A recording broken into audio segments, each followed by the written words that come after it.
কোরবানিতে ভারতকে বয়কট, গরু রপ্তানিতেও টেক্কা বাংলাদেশের। এবং সর্বশেষ জানাবো নির্বাচন নিয়ে সরকার বিএনপি মুখোমুখি। এতক্ষণ শুনছিলেন সংবাদ শিরোনাম, এবার বিস্তারিত। কোরবানিতে ভারতকে বয়কট, গরু রপ্তানিতেও টেক্কা বাংলাদেশের। এই ঈদে কোরবানির জন্য বাংলাদেশের আর কোনো আমদানিকৃত বা সীমান্ত ঘেঁষা চোরাই গরুর প্রয়োজন নেই। প্রাণী সম্পদ অধিদপ্তরের সর্বশেষ হিসাব বলছে এবছর কোরবানির জন্য দেশে পশুর চাহিদা দাঁড়াবে প্রায় 1,25,00,000 এবং আশাব্যঞ্জক তথ্য হলো এই সম্পূর্ণ চাহিদাই পূরণ করা সম্ভব হবে দেশীয় উৎস থেকে। এর ফলে দীর্ঘদিন ধরে চলার সীমান্ত নির্ভরতা এবং ভারতীয় গরুর আমদানি বন্ধ হয়ে যাচ্ছে। এর সরাসরি প্রভাব পড়েছে ভারতের পশুভিত্তিক কৃষি অর্থনীতিতে। দেশটির সীমান্তবর্তী রাজ্য পশ্চিমবঙ্গ, বিহার, ঝাড়খণ্ড এবং আসামে 30 লাখেরও বেশি গরু অবিকৃত অবস্থায় পড়ে আছে। শুধু পশ্চিমবঙ্গে আর্থিক ক্ষতির পরিমাণ দাঁড়িয়েছে প্রায় 8,000 কোটি রুপি বলে জানিয়েছে আনন্দবাজার, হিন্দুস্তান টাইমস ও দৈনিক ভাস্করের মতো শীর্ষস্থানীয় ভারতীয় সংবাদ মাধ্যম। 2014 সালে ভারতের মোদী সরকার কাউ প্রোটেকশন নীতির আওতায় গরু জবাই নিষিদ্ধ করে। সেই নিষেধাজ্ঞার দীর্ঘমেয়াদী প্রতিক্রিয়ায় 2025 সালে এসে বাংলাদেশ আমদানি পুরোপুরি বন্ধ করলে এই গরুগুলো হয়ে ওঠে অর্থনৈতিক বোঝা। এদিকে বাংলাদেশে গরু উৎপাদনের ক্ষেত্রে আশাব্যঞ্জক অগ্রগতি ঘটেছে। চুয়াডাঙ্গা, রাজশাহী, সিরাজগঞ্জ, কুষ্টিয়া সহ অন্তত 30টি জেলায় খামার ভিত্তিক উৎপাদন কেন্দ্র গড়ে উঠেছে। লক্ষাধিক খামারি এখন গরু বিক্রি করেছেন অনলাইন হাটের মাধ্যমে। তাদের পাচ্ছেন ডিজিটাল স্বাস্থ্য সনদ ও মূল্য যাচাইয়ের সুবিধা। সরকারের লক্ষ্য এখন কেবল অভ্যন্তরীণ বাজার নয়, বরং আন্তর্জাতিক বাজারে রপ্তানিও। ইতোমধ্যে সৌদি আরব, মালয়েশিয়া, ওমান ও কিছু আফ্রিকান দেশ বাংলাদেশি গরু আমদানিতে আগ্রহ প্রকাশ করেছে।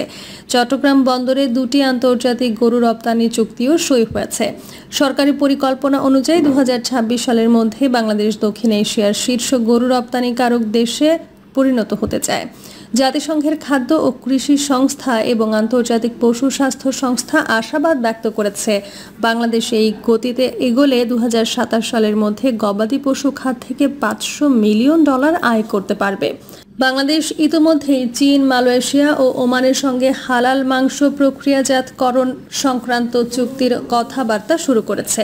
একসময় আমদানি নির্ভর খাত হিসেবে পরিচিত পশু খাত এখন পরিণত হয়েছে একটি পূর্ণাঙ্গ রপ্তানিমুখী অর্থনীতিতে। এই উন্নয়ন এসেছে সুপরিকল্পিত উৎপাদন ও ডিজিটাল ব্যবস্থাপনার মাধ্যমে। বিশ্লেষকরা বলছেন এটি কেবল একটি অর্থনৈতিক অর্জন নয়, বরং দক্ষিণ এশিয়ায় ভারতের প্রভাব হ্রাসের একটি গুরুত্বপূর্ণ ইঙ্গিত। বাংলাদেশ এখন শুধু গরু নয়, ধাপে ধাপে ভারতীয় পেঁয়াজ, আলু, রসুন, ওষুধ ও নির্মাণ সামগ্রীর বিকল্প উৎসও খুঁজছে। ভারতের সঙ্গে এটি কূটনৈতিক ও বাণিজ্যিকভাবে এক বড় ধাক্কা। বাংলাদেশ দেখিয়ে দিয়েছে একটি খামার নয়, গোটা একটি অর্থনীতি দাঁড় করানো সম্ভব সঠিক পরিকল্পনা, স্বনির্ভরতা ও প্রযুক্তি যথাযথ ব্যবহারে। নির্বাচন নিয়ে সরকার বিএনপি মুখোমুখি। জাতীয় সংসদ নির্বাচন প্রশ্নে বিএনপি এবং অন্তর্বর্তী সরকার এখন মুখোমুখি। নয়াপল্টনে তারুণ্যের সমাবেশে বিএনপির ভারপ্রাপ্ত চেয়ারম্যান তারেক রহমান সরকারের উদ্দেশ্যে বলেছেন, সরকার নির্বাচন নিয়ে টালবাহানা করছে, ডিসেম্বরে নির্বাচন হতে হবে। অন্যদিকে অন্তর্বর্তী সরকারের প্রধান উপদেষ্টা ডক্টর মোহাম্মদ ইউনূস জানিয়ে দিয়েছেন, নির্বাচন হবে আগামী ডিসেম্বর থেকে জুনের মধ্যে। জাপানে এক অনুষ্ঠানে তিনি বলেন, মাত্র একটি দল ডিসেম্বরে নির্বাচন চায়। সেনাপ্রধান ওয়াকারুজ্জামান অফিসার্স অ্যাড্রেসে নির্বাচন প্রসঙ্গে বলেন, তিনিও মনে করেন ডিসেম্বরের মধ্যেই নির্বাচন হওয়া উচিত। এমন অবস্থায় রাজনৈতিক অঙ্গনে সংঘাতময় পরিস্থিতির সৃষ্টি হয়েছে। এ নিয়ে জনমনে নানা ধরনের উদ্বেগ, উৎকণ্ঠা ও হতাশা বিরাজ করছে। শুধু নির্বাচনই নয়, সংস্কার এবং ফ্যাসিস্ট আওয়ামী হোতাদের বিচার প্রশ্নেও বিএনপির সঙ্গে সরকারের বিরোধ দেখা দিয়েছে। সরকারের বক্তব্য হচ্ছে, জুলাই গণঅভ্যুত্থানে ছাত্র জনতার অন্যতম দাবি রাষ্ট্র সংস্কার করতে হবে। 15 বছরের ফ্যাসিবাদী শাসনের হোতাদের বিচার চায় সারা দেশের মানুষ, কিন্তু দেশের প্রধান দল বিএনপি বলছে সংস্কার একটি চলমান প্রক্রিয়া। আগে দেশকে গণতন্ত্রের পথে নিয়ে যেতে হবে। ন্যূনতম সংস্কার সম্পন্ন করে ডিসেম্বরের মধ্যেই যাতে নির্বাচন হয়, সরকারকে সেদিকেই যেতে হবে। দেশকে আগে গণতন্ত্রের পথে ফিরিয়ে আনতে হবে। এ প্রসঙ্গে সরকারের বক্তব্য হচ্ছে, প্রয়োজনীয় সংস্কার না করে নির্বাচনের দিকে গেলে পরিস্থিতি আগের মতোই হবে। অন্তর্বর্তী সরকার শুধু নির্বাচনকেই সমস্যার সমাধানের একমাত্র পথ মনে করে না। দেশের মানুষ অনেক আশা নিয়ে অন্তর্বর্তী সরকারের দিকে তাকিয়ে আছে। তাই সরকার মনে করে নির্বাচনের সঙ্গে সংস্কার এবং বিচারকেও গুরুত্ব দিতে হবে। তবে সরকারের এই অবস্থানের প্রতি আস্থা রাখতে পারছে না বিএনপি। এই অবস্থায় ডিসেম্বরের মধ্যে নির্বাচনের দাবিতে সংস্কারের প্রতি ক্রমেই চাপ বাড়ানোর সিদ্ধান্ত নিয়েছে দলটির স্থায়ী কমিটি। উদ্ভূত পরিস্থিতিতে অন্য রাজনৈতিক দলগুলো তাদের মতামত ব্যক্ত করেছে। সম্প্রতি প্রধান উপদেষ্টার সঙ্গে 23টি রাজনৈতিক দল আলোচনায় অংশ নেয়। বিএনপির সুনির্দিষ্ট প্রভাব ছিল ডিসেম্বরের মধ্যে নির্বাচন করতে হবে। সেই লক্ষ্যে নির্বাচনী রোডম্যাপ ঘোষণার দাবি জানায় দলটি। জামায়াতে ইসলামী ফেব্রুয়ারি বা ঈদের পর নির্বাচন চেয়েছে। এনসিপি প্রধান উপদেষ্টা ঘোষিত আগামী ডিসেম্বর থেকে জুনের মধ্যে নির্বাচন করার সমর্থন করেছে। সিপিবি বিএনপির চেয়ে এক ধাপ এগিয়ে সেপ্টেম্বরেই নির্বাচন সম্ভব বলে উল্লেখ করেছে। অন্য 19টি দল প্রধান উপদেষ্টার সময়সীমা অর্থাৎ ডিসেম্বর থেকে জুনের মধ্যে নির্বাচন সমর্থন করেছে। অন্তর্বর্তী সরকারের একজন উপদেষ্টা নাম প্রকাশ না করার শর্তে বলেছেন, পরিস্থিতির নাজুক অবস্থার দিকে চলে যাচ্ছে। রাজনৈতিক দলগুলোকে দেশের বৃহত্তর স্বার্থে এক থাকতে হবে, নইলে জুলাই বিপ্লবের সুফল ধ্বংস হয়ে যাবে। সূত্রমতে জাপান সফররত প্রধান উপদেষ্টা ডক্টর মোহাম্মদ ইউনূস গত বুধবার টোকিওতে এক অনুষ্ঠানে ডিসেম্বর থেকে জুনের মধ্যে নির্বাচনের অঙ্গীকার পুনর্ব্যক্ত করেন। তিনি বলেন, যে কোনো পরিস্থিতিতে আগামী বছরের জুনের মধ্যে বাংলাদেশের সাধারণ নির্বাচন অনুষ্ঠিত হবে, যা বর্তমান অন্তর্বর্তী সরকার গৃহীত সংস্কার কার্যক্রম সামনে এগিয়ে নিতে সহায়ক হবে। তবে একই দিন রাজধানীতে ছাত্রদল, যুবদল ও স্বেচ্ছাসেবক দল আয়োজিত তারুণ্যের সমাবেশে বিএনপির ভারপ্রাপ্ত চেয়ারম্যান তারেক রহমান বর্তমান সরকারের করার সমালোচনা এবং আগামী ডিসেম্বরের নির্বাচন দেওয়ার দাবি জানান।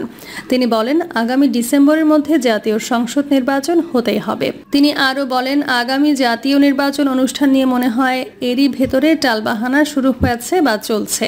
কথিত অল্প সংস্কার আর বেশি সংস্কারের অভিনব শর্তের আবর্তে ঘুরপাক খাচ্ছে আগামী জাতীয় নির্বাচনের ভবিষ্যৎ।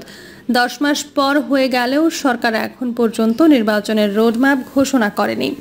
এরই ভেতরে জনগণ বিশ্বাস করতে শুরু করেছে সংস্কার নিয়ে সময় ক্ষেপণের আড়ালে অন্তর্বর্তী সরকারের ভেতরে এবং বাইরে কারো কারো মনে হয় কিছু ভিন্ন উদ্দেশ্য রয়েছে।